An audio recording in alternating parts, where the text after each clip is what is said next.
सीतापुर की सिधौली विधानसभा क्षेत्र से इस बार बहुजन समाज पार्टी ने एक ऐसे शख्स को प्रत्याशी बनाया है जिनकी खासियत क्या है। इस समय हमारे साथ जुड़ चुके हैं प्रोफेसर पुष्पेंद्र पासी और उनके बारे में बताएंगे और फिर किस लिए वो राजनीति के क्षेत्र को चुने हैं ये भी जानने का प्रयास करेंगे। तो पहला सवाल आई इंडिया का पुष्पेंद्र जी आपसे ये है कि पहले दर्शकों को जरा अपने बारे में भी जानकारी दीजिए। मैं डॉक्टर पुष्पेंद्र पासी बोल रहा हूँ। मुझे सिधौली सुरक्षित विधानसभा से बहुजन समाज पार्टी ने प्रत्याशी बनाया है। मैं इससे पहले तिलका माझी कृषि महाविद्यालय का मैं फाउंडर एसोसिएट डीन हूँ। वो कॉलेज 25 सालों से स्टार्ट नहीं हो पा रहा था, उस कॉलेज को मैंने स्टार्ट करवाया और इसके बाद फिर उसी के बगल में देवघर जिला है, बाबा धाम बैद्यनाथ धाम के नाम से फेमस। वहां पर रविन्द्रनाथ टैगोर कृषि महाविद्यालय, उसका भी मैं एसोसिएट डीन रहा, उसको भी हमने स्टार्ट करवाया। और इस दौरान हमने महसूस किया, जब मैं पढ़ रहा था और जब मैं सर्विस कर रहा था, उस दौरान मैंने अक्सर देखा कि जो है पॉलिटिक्स में ऐसे लोगों की जरूरत है जो लोग समाज के लिए डेडिकेटेड हैं। इसलिए जो है अब मैं नौकरी छोड़कर पूरी तरह से पॉलिटिक्स में आ गया हूँ।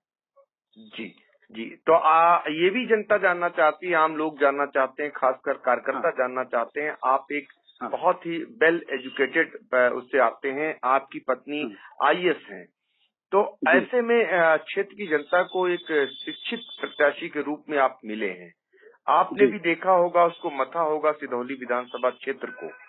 तो जब शिक्षा के क्षेत्र में आपने इतने बड़े बड़े काम किए हैं, तो सिधौली विधानसभा क्षेत्र जो राजधानी से लगी हुई है, फिर भी आप मानते हैं विकास से महरूम है, वहां पर बहुत कुछ करने की जरूरत है? हाँ, मैं आपको और आपके माध्यम से जनता से अपील करूंगा कि यहाँ की जो बेटियां हैं, बहुएं हैं, उनको शिक्षा दिलवाएं और उनके करियर में बाधा ना बने। शादी के बाद भी उनको पढ़ने का मौका दें। एक अच्छी जानकारी देना चाहता हूं, जो मेरी पत्नी है, हमारी शादी होने के बाद उन्होंने आईएएस क्वालिफाई किया था, ठीक है जी। इसलिए कभी आप उनके जो है सपनों में बाधक ना बने कि शादी हो गई तो उनको पढ़ने ना दें। आप अपने घर की बहुओं को, अपनी बेटियों को पढ़ाइए, लिखाइए और उनको जो है आगे बढ़ने दीजिए। और एक और बात मैं कहना चाहूंगा यहाँ के युवाओं को कि वो लोग राजनीति में आए। राजनीति में आए क्योंकि आप लोगों ने सुना होगा, युवा पीढ़ी जो है अक्सर बोल देती है आई हेट पॉलिटिक्स। सुना है आपने? जी बिल्कुल बिल्कुल। हाँ, ये हमारी जो है ना, जो समाज के लिए जिम्मेदारी है, उससे भागना हो गया। हम भाग लिए अपनी जिम्मेदारी छोड़ के कि नहीं, हम पॉलिटिक्स में नहीं जाएंगे।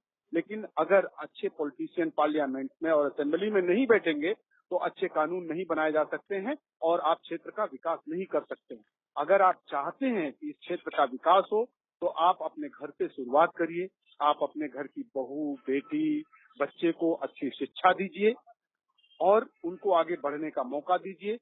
युवा राजनीति में आए, अच्छे से पढ़ाई करें और जब राजनीति में आएंगे और क्षेत्र के लिए, देश के लिए, प्रदेश के लिए अच्छी अच्छी योजनाएं बनाएंगे तो निश्चित ही विकास होगा, बहुत अच्छा विकास होगा। पुष्पेंद्र पासी जी, आप बहुजन समाज पार्टी के प्रत्याशी हैं और वहां पर जो मौजूदा विधायक हैं वो बहुजन समाज पार्टी से थे, अब समाजवादी पार्टी के प्रत्याशी हो गए हैं।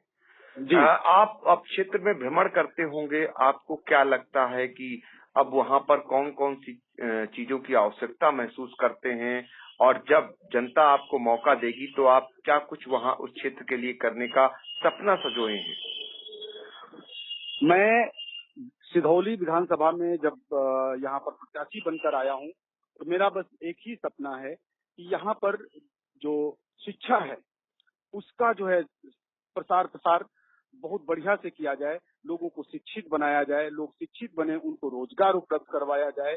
यहाँ पर जो है इस चीज की बहुत जरूरत है। अगर हम लोग शिक्षा पे ध्यान दे दिए, हम अपने जो है बच्चों को जो है शिक्षित बना लिए, उनको हम रोजगार दे देंगे तो विकास अपने आप हो जाएगा।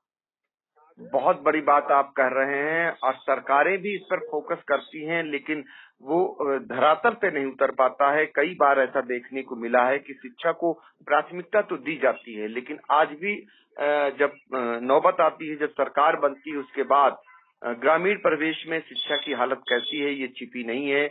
और बहुत सारे यही चिंता जो है ना, यही चिंता जो है जी मुझे रहती है कि ग्रामीण क्षेत्रों में अगर आप शिक्षा अगर नहीं लेकर आएंगे तो ग्रामीण क्षेत्र हमेशा ग्रामीण रह जाएगा, उनका विकास नहीं होगा। किसी भी जगह का, किसी भी जो है जिले का, किसी भी गांव का, किसी भी प्रदेश का, देश का अगर आप विकास करना चाहते हैं, वहां के लोगों को आप शिक्षित कर दीजिए और उसके बाद आप देखिए कि उस जगह का अपने आप विकास हो जाएगा। जहां का नागरिक पढ़ा लिखा है, वो जागरूक हो जाता है अपने अधिकारों के लिए, वो अपने अधिकार के लिए लड़ता है और अपना विकास स्वयं कर लेता है। फिर आपको उसकी चिंता करने की जरूरत नहीं है। ठीक है, हमको चिंता अभी इसलिए करनी पड़ रही है कि हमारे पहले अभी जो सरकारें हैं वर्तमान में, आपने देखा होगा शिक्षा पर ध्यान नहीं दिया जा रहा। लोगों को खाली धर्म और जाति में बांटने की कोशिश की जा रही है, जबकि हमको जरूरत किस चीज की है? हमको शिक्षा की जरूरत है। हमको शिक्षित कर दीजिए आप हमको, और भले ही कुछ मत दीजिए।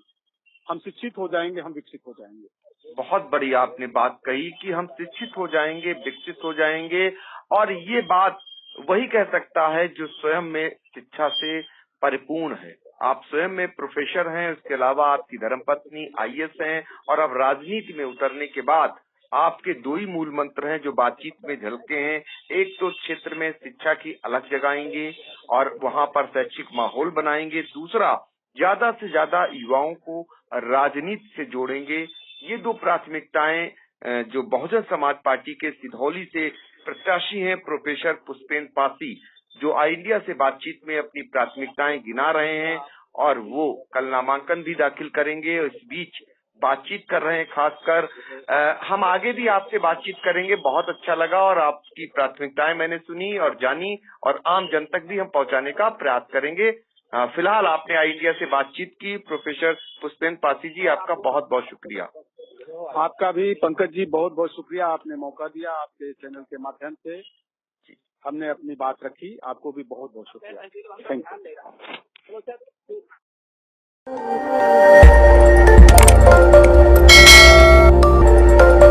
खबर आपकी, नजर हमारी। देखते रहिए ऑल इंडिया।